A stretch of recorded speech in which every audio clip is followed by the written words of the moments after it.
What up, guys? And we all know that this was going to happen. Like, what did we expect? Saying bodies that they saw, it's more than 200 people that are dead now. Indeed, there are more than 100 bodies underground. So I can confirm that there are more than 100 bodies underground.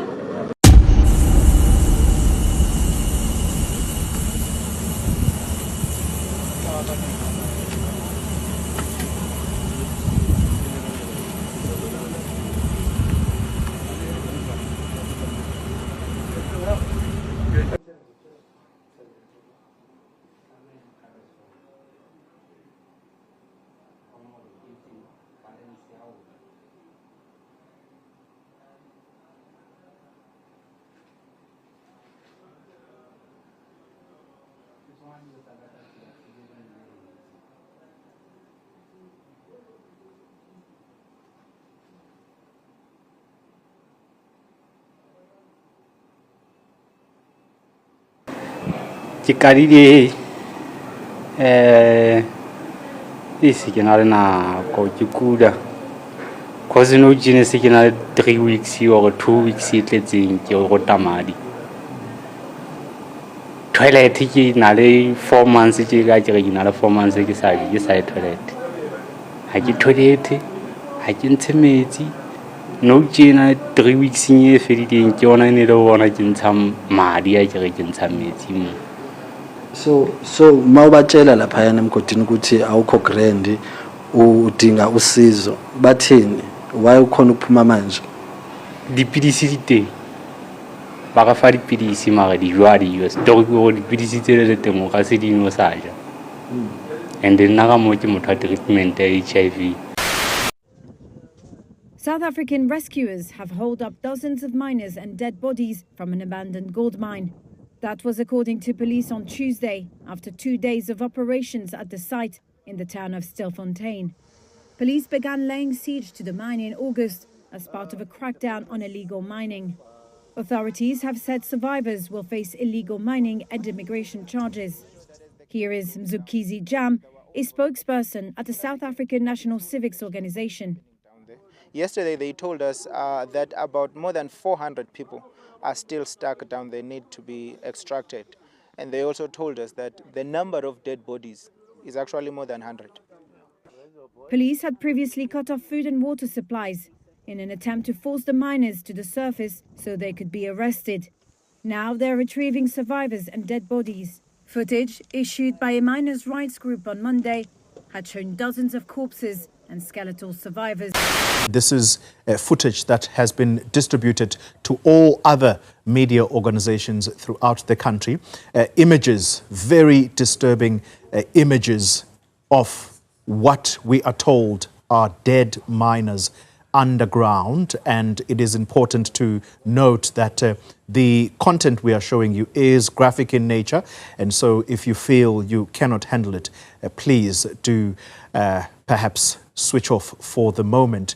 But what we are told is that these are bodies of illegal miners who have sadly passed away, and the mine rescue services that are there right now, retrieving both those that are alive, but at the same time bringing to the surface the bodies of those that are no longer alive. This footage, though, that we are showing you has been forwarded to us, as we say, by the community organizations that have been working there. So we are unable to independently verify it for you, but these images you are seeing are given to us, and we are told, as the claims go, that there are about 109 bodies underground. All of that, though, is yet to be proven. What we can tell you for certain this hour is that 5 bodies have been retrieved thus far.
Inhlala uphela bonke labantu. Kinga wana said, Oh. Inhlala uphela bonke. This is hunger. People are dying because of hunger. These people, you see, how are they? These are the people who must carry the dead people who are already dead here. These people must help to take those people out. And now the number of people who are already dead are close to 100. 96 right now. They are 96. Look at this. Look.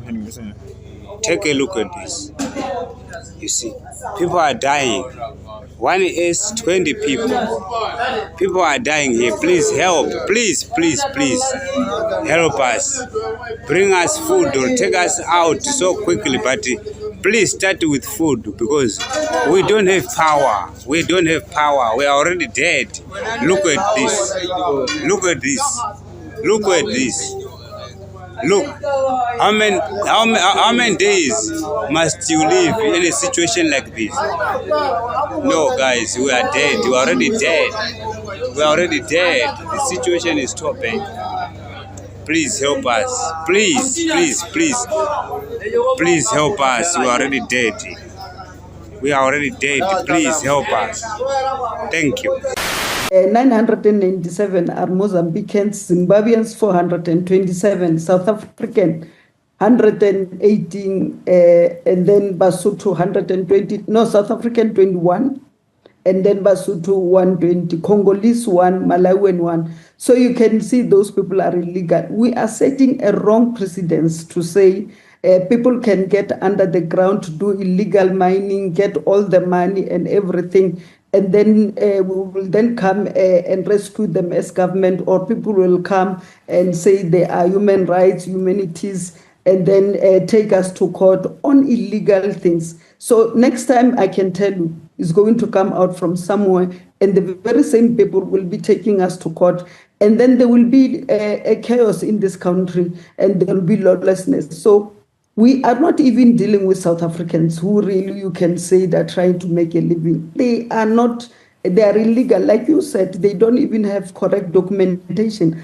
But I can tell you what we're doing now is a bad precedence. This is attack and sabotage to our economy. But we're trying to protect them and make them heroes. First off, rest in peace to all those illegal miners who didn't deserve to suffer and die down there. Yes, they were recruited by being told a bunch of lies about the jobs they were going to get. They were trafficked unknowingly and taken and forced to work underground against their will to the point they were just being held hostage. Police were called to investigate and to rescue them, but it turned out if they tried to escape, then they would be killed by the kingpin, so they had no choice but to stay there. Slowly but surely, they started coming out. Some were arrested and processed because the majority of them were undocumented. Now, we can put the blame on them and say they should have called the police for help, but it's too late for that now. But do you know who's actually to blame for all of this nonsense? The real culprits? It was the community itself, or should I say, the so-called community leaders themselves. The ones who were being interviewed trying to blame the government for the slow response, trying to blame the police for being heartless and insensitive for not supplying them with food, water, and ARVs. The leaders are the ones that convinced the poverty-stricken area of Stilfontein to contribute money to buy large amounts of food to feed the Zamazamas so they can eat, and by eating it extended the time period of living underground starting somewhere around July or August, and then it became news around September, followed by October, November, December of 2024. By that time, that's when they started pleading for help because hunger started setting in. So they started asking for mayonnaise and tomato sauce and baked beans and steak. To the point of desperation, they ate Colgate toothpaste with salt. Now we're in January 2025. My question is, since the bodies are piling up and taken out of the mine, who is going to pay for the funerals and repatriation of those bodies going home? Who is going to take full responsibility for the mess? I believe that while this was happening, the people of Stilfontein should have appealed to various political parties by raising their grievances with them directly by saying high crime rate, unemployment, human trafficking, influx of illegal immigrants, lack of police presence, no government assistance. Instead, it was a game of life and death, hide and seek.